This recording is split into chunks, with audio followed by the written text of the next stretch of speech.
یری د اور نه هغه څوک چې د الله خبرو ته دروغ وایي، دا د الله مهرباني ده، دا د الله رحم او کرم ده. یو سړی ورسره دشمني کوي، توحید ولا نه مني، یو سړی ورسره دشمني کوي، قرآن ولا نه مني، پیغمبر ولا نه مني، او هغه یری د اور نه چې د اور نه ویریږه. فاتقوا النار التي وقودها الناس والحجاره. الله اکبر. دا اور داسې اور نه دی څنګه چې د دنیا دا دی. د دنیا اور دا په خشاک، په لرګو او په داسې څیزونو سره تیزیږي. هر چې اور د آخرت دی نو دا په انسانانو او په کاڼو سره تیزیږي. څومره چې ورته انسانان ورچې دا اور راګرمېږي، څومره چې ورته کاڼي ورچې دا اور راګرمېږي.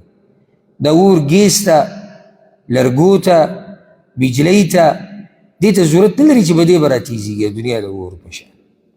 او حدیث کې راځي، رسول الله صلی الله علیه وسلم وایي، صحیح بخاري صحیح مسلم کې دی، رسول الله صلی الله علیه وسلم وایي دا اور په دې دنیا کې چې تاسو بلوئ که نه، دا د آخرت هغه اور هغه 80 مرتبو کې یو درجه ده.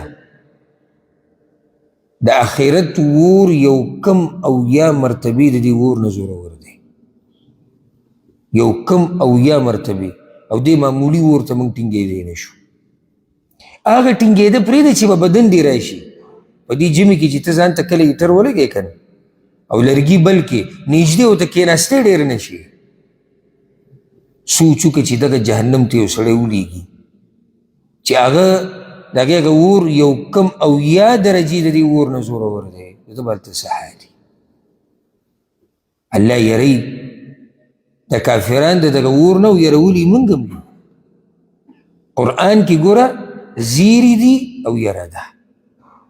زیری د هغه چا دپاره چا چې د الله منلي ده، یره د هغه چا دپاره چې د الله یې نه ده منلي، که کافر دی او که مسلمان دی، او ټولو دپاره یره ده.